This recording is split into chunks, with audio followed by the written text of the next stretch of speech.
Captaincy is about making right decision whether on the field or off the field. इसलिए मैं Country Delight पर भरोसा करता हूँ। They deliver 100% pure buffalo milk to my doorstep by 7 AM। Don't just enjoy our matches, enjoy village fresh buffalo milk too. Download the Country Delight app. MIT student, Massachusetts Institute of Technology. Massachusetts Institute of Technology ప్రపంచంలోని అత్యున్నతమైన విశ్వవిద్యాలయాల్లో ఒకటి. MIT is considered as one of the most prestigious institutions on the earth. ఆ MITలో చదివినటువంటి మేఘా వేమూరి ఇవాళ global మీడియాలో వచ్చారు. ఎందుకు? ఆమె తన గ్రాడ్యుయేషన్ పూర్తయిన సందర్భంగా ఇచ్చినటువంటి ఉపన్యాసంలో పాలస్తీనియన్ కాజ్కు మద్దతుగా మాట్లాడారు. సో ఇజ్రాయిల్ పాలస్తీనా ప్రజల్ని ఊచకొత్త కోస్తోంది, జెనోసైడ్ మానవ మారణ హోమానికి పాల్పడుతోంది. అలాంటి ఇజ్రాయిల్తో మన దేశం, అమెరికా సిటిజన్ ఆమె, మీడియాలో వచ్చిన కథనం ప్రకారం మన దేశము మన MIT స్కూల్ సంబంధాలు పెట్టుకుంది. మన MITకి కూడా పాలస్తీనా ప్రజల్ని భూమిపైనే లేకుండా చేస్తామని భయంకర దాడి చేస్తున్న ఇజ్రాయిల్తో రీసెర్చ్ రిలేషన్స్ ఉన్నాయి. మనము MITలో గ్రాడ్యుయేషన్ పూర్తి చేసుకొని నూతన ప్రపంచంలోకి అడుగు పెడుతున్న సమయంలో ఫెలో గ్రాడ్యుయేట్స్గా మనకు మానవాళి కోసం కట్టుబడి ఉండాల్సిన బాధ్యత ఉంది అని ఆమె ఒక ఉపన్యాసం ఇచ్చారు. దాంతో ఇప్పుడు Megha Vemuri, Indian origin student, ఆమెను గ్రాడ్యుయేషన్ సెరమనీ నుంచి బ్యాన్ చేసింది MIT ఇన్స్టిట్యూట్. వాస్తవంగా MITలో ఆమె కాదు, ఈవెన్ మీడియాలో వచ్చిన కథనాల ప్రకారం graduate and under graduate students body కూడా ఓవర్వేమింగ్ మెజారిటీ, భారీ మెజారిటీతో ఇజ్రాయెల్ పాలస్తీనా ప్రజలపై జరుపుతున్న మారణ హోమాన్ని ఖండిస్తూ తీర్మానాలు చేశాయి. MITలో పెద్ద ఎత్తున ప్రదర్శనలు కూడా జరిగాయి. వాస్తవానికి MITనే కాదు, అమెరికాలో 50కి పైగా యూనివర్సిటీస్ అంటే హార్వర్డ్, కొలంబియా ఇలాంటి టాప్ మోస్ట్ యూనివర్సిటీస్లో కూడా పాలస్తీనా ప్రజల ఊచకోతకు వ్యతిరేకంగా ప్రదర్శనలు జరిగాయి. ఈ ప్రదర్శనలో ఫ్యాకల్టీ, స్టూడెంట్స్ పాల్గొన్నారు. అమెరికా ఇజ్రాయిల్తో సంబంధాలు తెగదెంపులు చేసుకోవాలని డిమాండ్ చేశారు. అన్నిటికీ ముఖ్యంగా తమ యూనివర్సిటీలు ఇజ్రాయెల్తో ఏ రకమైన సంబంధాలు పెట్టుకోకూడదు అని డిమాండ్ చేశారు. ట్రంప్ అధికారంలోకి వచ్చాక పాలస్తీనా ప్రజల హక్కుల కొరకు ఎవరు నిలబడ్డా వారు యాంటీ జూయిష్, యూదుల వ్యతిరేక ఉన్మాదులు అని ముద్ర వేసి వారిపైన చర్యలు తీసుకోవడం మొదలుపెట్టారు. ఇండియన్ స్టూడెంట్స్ అయితే స్టూడెంట్ వీసాలపైన వెళ్ళిన వారినైతే ఆ స్టూడెంట్ వాళ్ళని డిపోర్టేషన్ చేశారు. మన పత్రికల్లో చదివాం ఇండియన్ స్టూడెంట్స్ కూడా. కానీ మేఘా వేమూరికి ఆ వీసా ఇష్యూస్ లేవు. ఎందుకంటే ఆమె మీడియాలో వచ్చిన కథనం ప్రకారం షీఈ్ అన్ అమెరికన్ సిటిజన్. కానీ ఇప్పుడు ఆమె ఈ మాటలు మాట్లాడినందుకు గ్రాడ్యుయేషన్ సెరమనీ నుంచి ఆమెను బ్యాన్ చేశారు. మరి గ్రాడ్యుయేషన్ సర్టిఫికేట్ కూడా ఇస్తారా ఇవ్వరా చూడాలి. ఎందుకంటే ఆమె కంప్యూటర్ సైన్స్, లింగ్విస్టిక్స్, న్యూరో సైన్స్లో ఆమె మేజర్స్గా ఆమె MITలో గ్రాడ్యుయేషన్ కంప్లీట్ చేసుకున్నారు.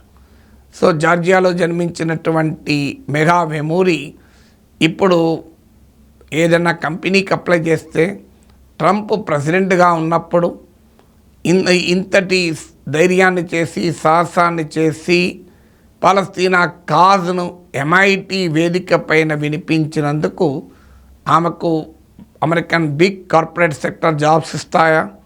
మన మైక్రోసాఫ్ట్, గూగుల్ లాంటి పెద్ద పెద్ద కంపెనీల్లోనే పాలస్తీనా ప్రజలకు అనుకూలంగా మాట్లాడిన వారిని ఉద్యోగాలకు తీసేయడము ఇలాంటివన్నీ జరుగుతున్నాయి.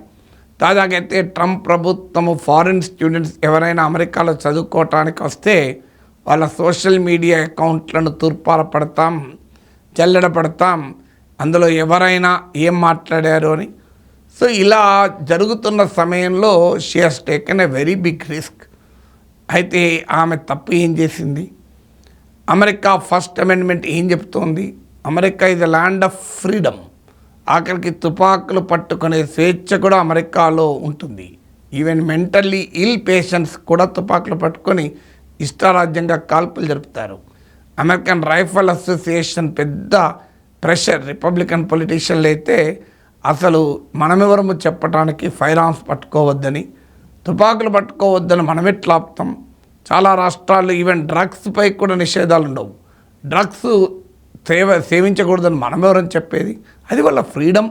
అంత ఫ్రీడమ్ ఇచ్చేటువంటి, అంటే మన దేశంలోనైనా ఫండమెంటల్ రైట్స్కు సహేతుక ఆంక్షలు, రీజనబుల్ రిస్ట్రిక్షన్స్ పెట్టవచ్చని ప్రభుత్వానికి రాజ్యాంగం అధికారం ఇస్తుంది. అమెరికాలో అయితే అబ్సల్యూట్ ఫ్రీడమ్ కదా.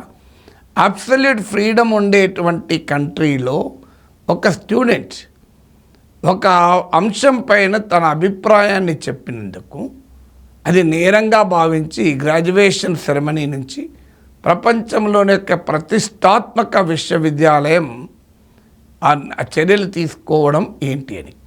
అయితే ఆమెపై చర్యను సమర్థించే వారి వాదన ఏంటంటే that is not the time and place to voice that. Yes, ఇందులో కొంత లాజిక్ ఉండొచ్చు, కాదని అన్నను.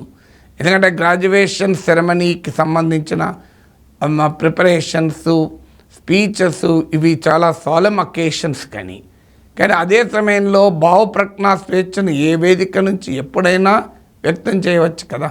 That is what America celebrate free speech కదా. అంటే ఇప్పుడు ఆమె ఫ్రీ స్పీచ్లో ఎక్కడా వాయిలెన్స్కు ఉద్బోధించలేదు, విద్వేషాన్ని ఆమె ఎక్కడా రగిలించలేదు. మీరు ఆ స్పీచ్ కనుక చూస్తే absolutely no hate, no violence. ఒక అంశం పైన ఆమె తన స్టాండ్ చెప్పారు. ఆ స్టాండ్ గ్రాడ్యుయేషన్ సందర్భంగా ఫెలో ఇంజనీర్స్ను అడ్రస్ చేస్తూ, సైంటిస్టులుగా, ఇంజనీర్స్గా మనం MIT నుంచి బయటికి వచ్చి ఈ విశాల ప్రపంచంలోకి అడుగు పెడుతున్నప్పుడు ఈ ప్రపంచం ఇలా ఉంది అని ఆమె చెప్పారు. Yes, you have every right to question. ఆ అభిప్రాయం పూర్తిగా తప్పు.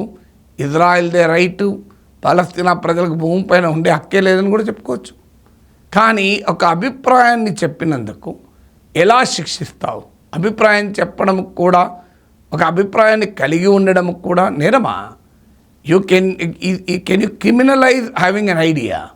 ఆ ఐడియా వల్ల వాయిలెన్సో, హేటో రగిలిస్తే that is the different stage.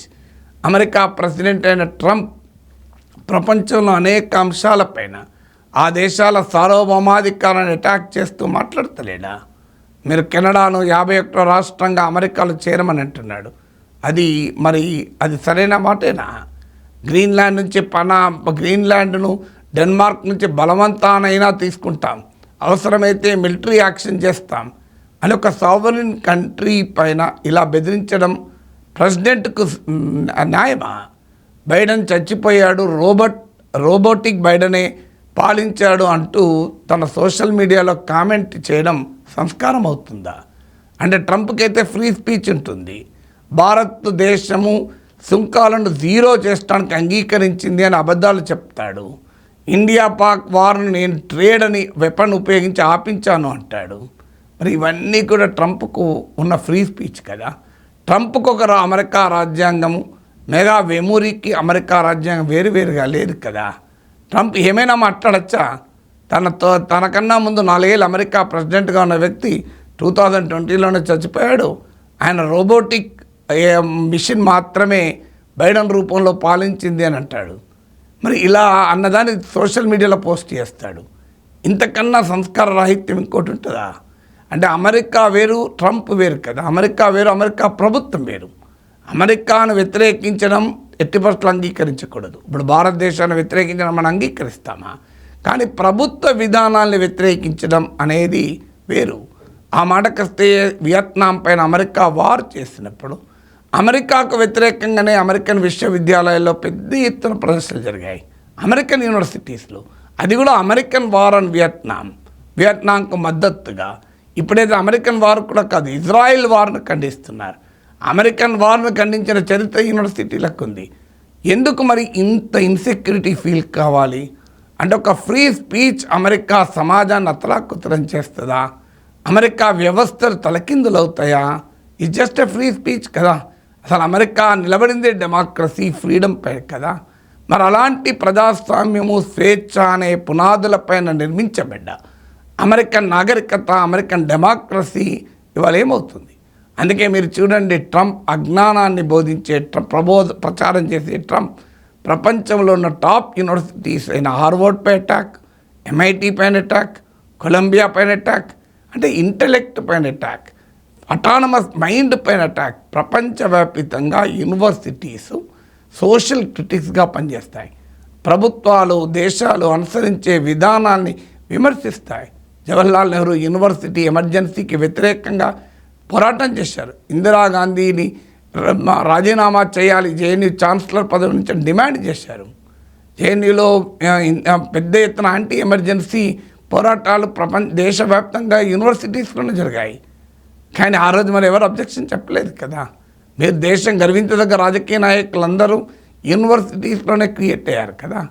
మరి అలాంటప్పుడు అమెరికా లాంటి సమాజంలో స్వేచ్ఛను ప్రేమించే సమాజం, స్వేచ్ఛను సెలబ్రేట్ చేసే సమాజం, స్వేచ్ఛకు ఒక ఆదర్శ నమూనాగా, ఒక ఐడియల్ మోడల్గా ఉండే సమాజంలో ఒక గ్రాడ్యుయేషన్ పూర్తి చేసుకున్న అమ్మాయి ఒక ఉపన్యాసం ఇస్తే అంతటి క్రిమినల్ చర్యను తీసుకోవాలి, క్రిమినల్ అంశంగా భావించి చర్యలు తీసుకోవాల్సిన అవసరం ఉందా యూనివర్సిటీకి అనేది క్వశ్చన్.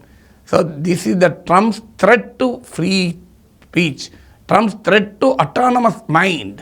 అంటే ఒక స్వేచ్ఛాయుత ఆలోచనలనే చంపేస్తాం, విశ్వవిద్యాలయాలనే చంపేస్తామని జవహర్లాల్ నెహ్రూ 1949లో అలహాబాద్ యూనివర్సిటీని ప్రారంభిస్తూ మాట అంటాడు. University stand for humanism, tolerance, adventure of ideas and onward march of civilization అంటాడు.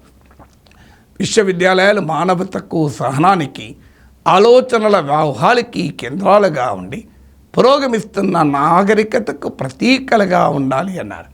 అందుకే అమెరికన్ యూనివర్సిటీస్ ఒక నామ్ చామ్స్కీని క్రియేట్ చేసింది, ఒక అమర్త్య సేన్ని క్రియేట్ చేసింది. మీకు ప్రపంచంలో స్టీఫెన్ హాకింగ్ లాంటి గొప్ప శాస్త్రవేత్తలు ఇరాక్ వార్కు వ్యతిరేకంగా రోడ్డు మీద ప్రదర్శనలు చేశారు. That's is the history of the intellectuals. So అందువల్ల మెగా వెమూరీకి ఎడ్యుకేషన్, MITకి లేని ఎడ్యుకేషన్ ఆమెకు ఉంది అని ఆమె నిరూపించింది. MIT లాంటి ఒక గ్రేట్ ఇన్స్టిట్యూషన్ ఐడియల్స్కు నిలబడకపోవచ్చు, కానీ తాను మాత్రం స్వేచ్ఛాయుత ఆలోచనలు, స్వేచ్ఛాయుత భావ ప్రకటన, free thought and free speech అనే యొక్క అమెరికన్ కాన్స్టిట్యూషన్ చెప్పే గ్లోరియస్ ఫిలాసఫికల్ ఐడియాస్కి నిలబడ్డది. సో ఆమె అమెరికా రాజ్యాంగాన్ని నిలబెట్టింది, MIT అమెరికా రాజ్యాంగాన్ని అవమానించింది.